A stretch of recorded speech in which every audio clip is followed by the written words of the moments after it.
Yesterday on August 21st, Bungie released their new weekly blog where they go over the feedback and changes they hear and plan on making to the game. Now, if you follow Destiny related news or content, then I'm sure you've seen that the public sentiment around this blog in particular is less than happy, and that's putting it very, very lightly. I won't cover too many of the raid details as more veteran and seasoned content creators have already covered and made better points than I probably could have. What I wanted to focus on mainly is the portal, my thoughts on it as a whole, and where Bungie seems to be taking it. Firstly, the Desert Perpetual.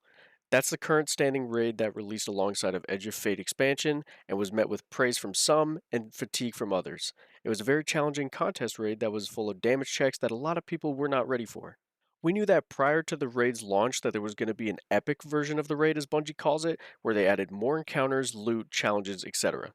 Now, this Twid that just released is where we finally got the details on how they want to handle the launch of said epic raid, with Bungie choosing to do a second contest raid with a modifier that a lot of people were not happy with, that being not swap. A modifier that in the past removed your ability energy when swapping exotics, special, and heavy weapons within certain parameters. However, for this second contest race, they decided to make not swap remove your super, your ability energy, your heavy, special ammo, as well as removing all ammo and orbs on the ground. With the Edge of Fate adding ammo meters, they also got rid of heavy and special scout mods, meaning that unless you have a teammate running something like Cenotaph or Aeons, all the ammo you have on the ground is ammo that you have worked to create. Even still, if you have a teammate running those ammo generation exotics, you better not swap the wrong gear or you will lose everything that you and your team worked to generate.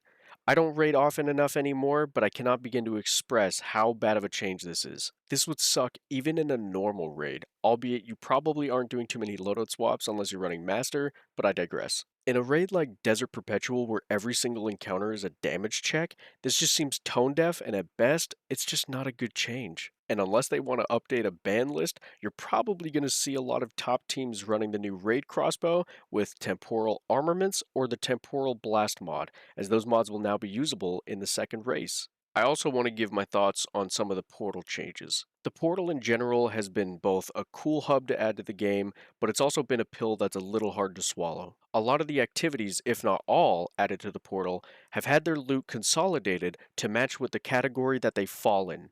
For example, things like Encore and Whisper have the exact same loot pool because they're both inside of Pinnacle Ops. Caldera and K1 Logistics are by far the most fastest and farmed solo ops in the game, and they too have the same loot pool, which is why people farm Caldera on the days where it's Fallen, and then farm K1 on the days where it's Hive.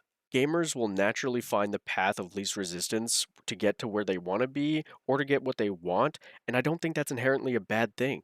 In my honest opinion, the portal as Bungie wanted it to be was dead in the water the second it was conceived, and I say that because everything in this game always comes down to power level. Granted, I do want to preface this by saying you do not need tier 5 loot. You really don't. I don't think it should necessarily be handed out like candy. People who put the time in and grind should be rewarded for that time.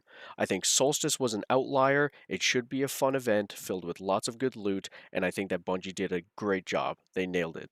But when the portal is the only way to reliably get powerful drops and kickstart that grind, people are naturally going to want to do the faster mission to get what they need to be on that road for their tier 5s. Now, it did not take long at all for players to notice that Caldera, K1 Logistics, and Encore were the absolute best things to run in order to get the high drops they needed in the least amount of time possible.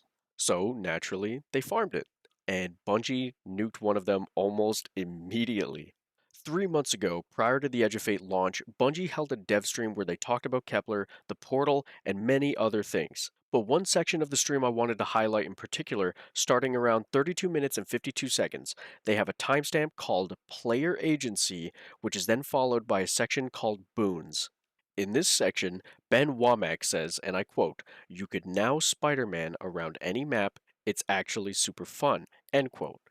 This is in regard to the grappler modifier that was added to the portal. Now, I kind of wanted to single this kind of part out of the live stream because I think it's kind of important for the next point, but Bungie made a point to put this in their live stream and talk about this because they thought it was super fun, and naturally, of course, players are going to get excited that they can now grapple like Spider Man. So, this grappler modifier gave you 3 non offensive grapple grenades that you could use to speed up your runs, It was extremely fun, and it fulfilled the fantasy that players have had since Lightfall released years ago to be able to feel like Spider-Man. Pretty much everyone loved this modifier. It was great. But how did Bungie respond to this happy feedback? They took it out of the game. 2 days after the Edge of Fate launched, and 2 days after people started making videos about how optimal and fun it felt to get loot showers in these missions, they axed it. And need I remind you, this is after they just had a small section in the stream titled Player Agency. Now, granted, I want to give them a little bit of credit. I think this was done to avoid the issue of players with lots of time on their hands being able to get high tier drops before the raid race as a way to sort of balance that out.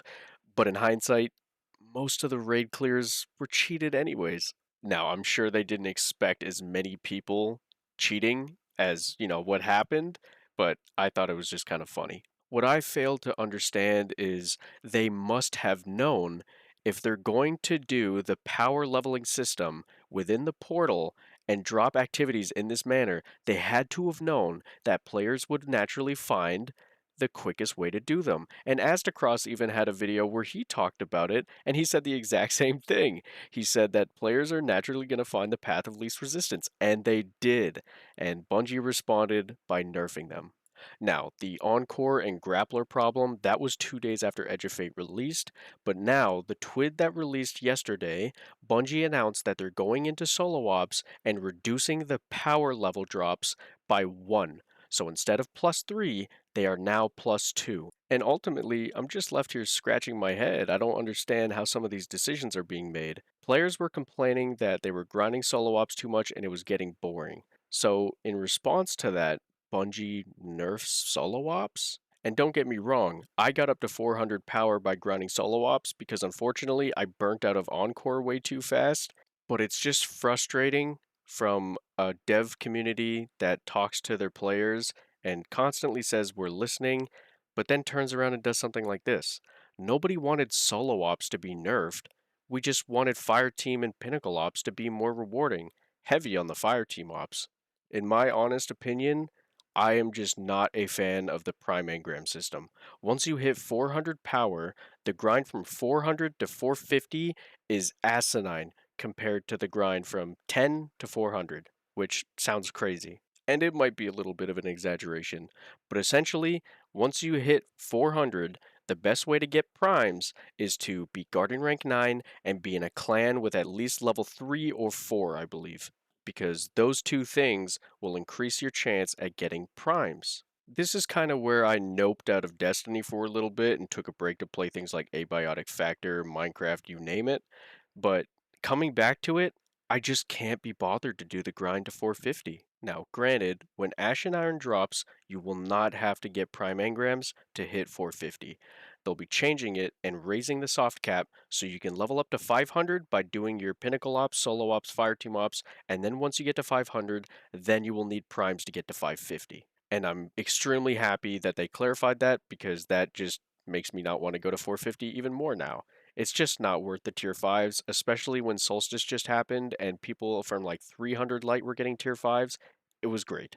The last thing I wanted to touch on is the avant-guard modifier. I built my channels off of doing solo Grandmaster Nightfalls and kind of showcasing builds that are pretty good for those. So, naturally, when Bungie announced that they were removing Grandmaster Nightfalls, I was pretty bent out of shape. But then they said they were doing the conquest system, and I had a little bit of hope. Well, flash forward to the beginning of Edge of Fate, players discovered that conquests you could only complete one time a season, not once per week, not once per character per season, one time per account per season, which I don't understand. For the players who are crazy enough to hit 450, everything that they do, they are showered with tier 5 loot. It is everywhere. So I don't understand what the problem would be for replaying conquests and getting high tier loot drops, even if you could only do one of them a week per conquest. Thankfully, in this TWID, they did mention they're looking to make conquests farmable, but that doesn't get rid of my biggest pain point, and that is the avant-guard modifier. If you are unaware of what the avant-garde modifier is, it states that you can only launch the activity and play it with new or featured gear. Now, obviously, new gear is the gear that released alongside of Edge of Fate. You can't use your old armor with your old rolls. You need to use things that you've acquired in Edge of Fate with the new blue tag by the seasonal icon. Now, for the featured gear portion of it, that mostly correlates to exotics. There are featured exotics, a handful of them per class with some weapons that were handpicked by Bungie to be those featured weapons. Those are the only exotics that can be used under this modifier's guidelines. So, if I wanted to make videos on Grandmaster conquests, whatever conquests might be in the rotation, I cannot use the builds that I want to use. The modifier completely sandbags any sort of build crafting unless you are using the featured exotics. Now, this is where I start getting upset with Bungie, the company that constantly says we are listening. Nobody is a fan of the avant-garde modifier. It's not fun, it's not challenging, it just sandbags your build craft potential. And now in this Twid, they announced that they're doubling down on the avant-garde modifier and turning it into a new pseudo modifier that you can put on other portal activities. Now, you can choose to simply not play without this pseudo modifier, as it's going to be an optional thing in portal activities. However, we don't know how much of a score benefit it's going to give you and if it's going to be necessary. I imagine it won't be that big of a deal, but it's the sole prospect that they want to double down on the modifier that nobody enjoys. All things considered, I'm sure there's more to talk about and be upset about, but that's just kind of the main pain points I had with the Twid, and a lot of people, like I said, are not happy with this one. That's just kind of my 2 cents on the Twid. I'm not very happy with the way Bungie is handling things, nor the direction they're headed, but I don't really want to make videos like this pretty often. I'm kind of hoping they backwalk certain things and maybe make the game a little more like it used to be so that I can go back to the content that I enjoyed making. I don't really want to be negative all the time, but this is just kind of a bunch of pent up nonsense that I just kind of wanted to get out there. With all that being said, this is my first commentary style video. I don't know if I want to do more of them. I definitely don't want my channel to just be negative all the time about the game that I love. I know that Bungie says they're listening, but we need them to hear us in order for changes to happen. It's a terrifying and depressing cycle that Bungie constantly needs to be backed into a corner before they start making changes that players are actually asking for. Nonetheless, if you've made it to this far in the video, thank you so much for watching and listening to me rant about garbage. I love every single bit of time I get to have on YouTube. It's always been a dream of mine. And that's where I'll leave it. Consider leaving a sub if you enjoyed the things you saw, and I'll see you in hopefully a less depressing video. Thank you. Take care.